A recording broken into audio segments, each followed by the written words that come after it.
Hi guys, my name is Miss Lynn. I'm a Wright State graduate student pursuing my master's degree in industrial design and digital learning. Today we're going to review and practice a few of the fundamentals of industrial design and digital learning. We'll start with the cognitive load theory, then the cognitive theory of multimedia learning, followed by refutation text and how it can be applied to multimedia learning. So let's go ahead and start with the cognitive load theory. This was first researched by Sweller. It says that the working memory has a limited capacity for information that it can hold on to. So for this reason, we want to be very strategic with the information that's delivered so it can be processed and retained.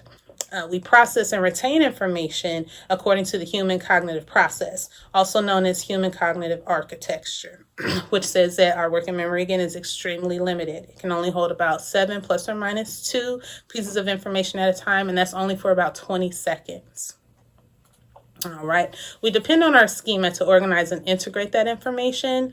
And then once the information is organized, it can be integrated into our long-term memory where it can be stored and recalled for long-term use. So according to Poss and Sweller, the cognitive load theory assumes that we have a limited amount of resources again available. So that limitation can be defined through cognitive load conditions. There are 3 types of load conditions. There's intrinsic load, which speaks directly to the difficulty of the content. So how much of a load will this assignment place on the working memory of the learner? Next, we are talking about the extraneous load, which refers to the way the content is presented. So poorly designed lessons or a loud classroom setting, those all are considered extraneous load, and that can cause a distraction to the student and prevent long-term learning. Finally, there's the germane load.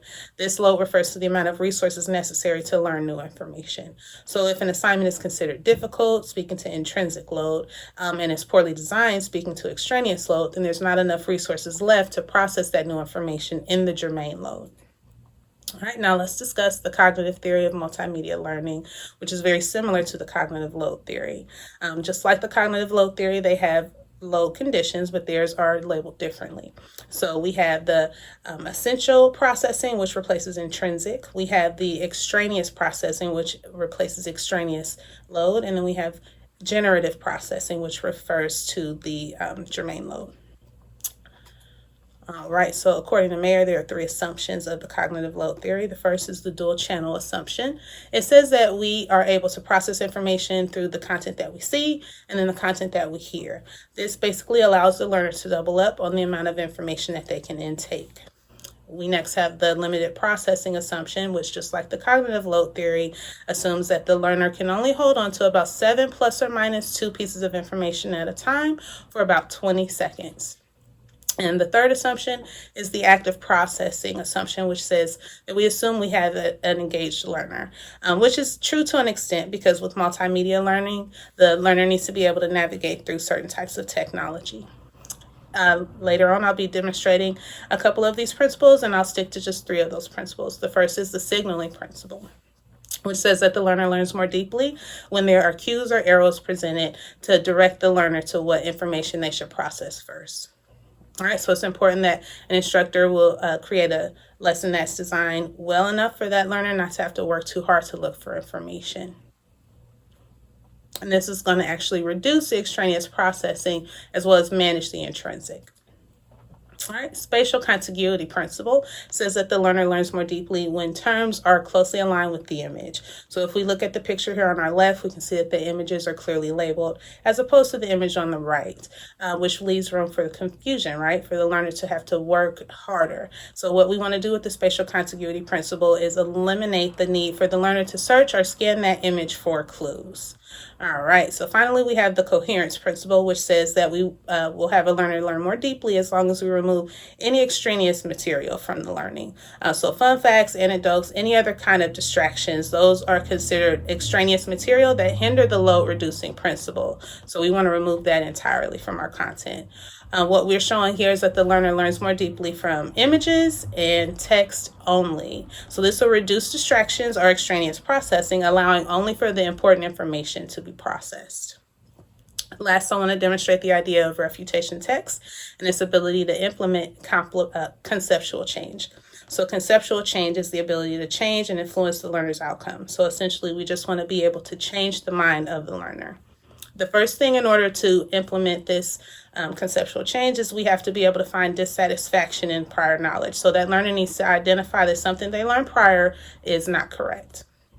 Next, the learner needs to be able to find the new content logical or intelligible. They need to be able to understand that content. Basically, they need to be able to duplicate that outcome. So they want to be able to get the same results as you if they were to repeat that same process. And lastly, they need to be able to find value in the content that's being taught. So if the learner is able to identify all four of these concepts, then we'll be able to ignite conceptual change, and we'll use refutation text to trigger new learning. Refutation text consists of three major parts, all right? So these things are necessary to affect change. First, there needs to be a misconception introduced. So you start by stating a common misconception that most students believe to be true. You then signal the need for change by telling the learner that that misconception is incorrect. And then you finally replace that misconception with a scientifically proven explanation.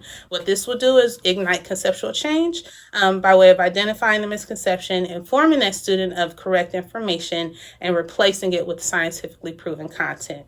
All right, so let's move on to our teaching demonstration. Good morning, everyone. Happy Monday. This is Miss Lynn. I want to go ahead and get started for our assignments today. Let's go over the agenda. We have three things today. First, we're going to go ahead and discuss the transatlantic slave trade and the route that was taken, as well as the goods and services that were exchanged. Next, we're going to go over a few of our new vocabulary words from the novel The Copper Sun. And finally, we're going to do an analysis of two songs and their meaning. So let's go ahead and open up our Google Classroom and locate the assignment labeled Trade Mapping. On that worksheet, you'll see there it'll have different continents along with color-coded arrows. And at the very bottom, there'll be spaces for you guys to enter in the information as far as goods and services that were exchanged. First, let's look at the continent of Africa. This is where slaves were exported from in exchange for services, as well as money and other spices, as well as guns. So we have weapons, we have money, and we have goods and spices that were coming from the continent of Africa. The slaves were stolen or sold from different countries along the west coast of the continent of Africa. Those slaves were then trafficked to North America. So follow that blue line from Africa to North America. That's where they were forced into servitude as field workers. So they harvested raw goods like tobacco, cotton, and sugarcane. Those are the key components, or the key exchange export items that I want you to mention there. The final country we have here is Great Britain. So those raw materials that were harvested, so the cotton, the sugarcane, the tobacco, those raw goods were then traded with Great Britain in exchange for what they call finished goods. So basically, finished goods are things that are made out of those raw goods. So anything that could have been made out of that tobacco, that cotton, that sugarcane, things like textiles, so cloth or clothing. Coffee was very popular as an exchange. And again, there's always weapons or arms that are exchanged. All right, so make sure you have that worksheet completely filled out. We're going to go ahead and move on to our vocabulary words for the day. I want everyone to take out their graphic organizers and make sure that you are labeling in that first box the term. So in the first box, I want the vocabulary term. In that middle box, I want an image or an icon that's going to help you remember that term. And then in that third box, I want everyone to put the actual definition. Our very first definition is kente cloth, a Ghanaian textile made of hand-woven cloth, strips of silk, and cotton. If you need to pause this and take that down, please feel free to do so. The next term is cassava. Cassava is a starchy tuberous root coming from a tropical tree. It's very commonly used in dishes in parts of Asia and Africa. Again, if you need to pause and take that term down, please do so. Our final word from our novel is fufu. It's a dough made of ground and boiled cassava. It's also a staple food in parts of Western and Central Africa. Finally, we're going to go ahead and do our analysis, and this is the part I'm most excited about. So we have two songs. The first is Lift Every Voice and Sing, also known as the Negro National Anthem. And finally, the Star Spangled Banner, which we all know as the national anthem for the United States of America. Lift Every Voice and Sing, which was originally a poem, was written by James Weldon Johnson in 1900. It was composed by his brother J. Rosamond Johnson into what we know now as the Negro National Anthem. Both James and his brother were very well known in the Black community as key figures in the civil rights movement, and they also helped progress the agenda for African Americans during the early 1900s. The Star-Spangled Banner was also originally written as a poem by Francis Scott Key in 1814. The poem was put to music taken from a completely different song by John Stanford Smith and adopted as the United States national anthem in 1931. Although Key was notorious for his patriotic contribution, he was also considered a hypocrite. So he owned slaves, and he also suppressed the abolitionist movement. So he did not support the destruction of slavery. I want everyone to also consider, what does this mean to me? What does this mean for all of us? So considering the context from both of these authors and the terms or the lyrics from these poems or the words from these poems, I want everyone to listen to these songs. So I want everyone to open up their Google Classroom. Go ahead and find the YouTube video attached and read the lyrics. So look at the closed caption and pause as you go over it. Look at each line and ask yourself, what did the author mean?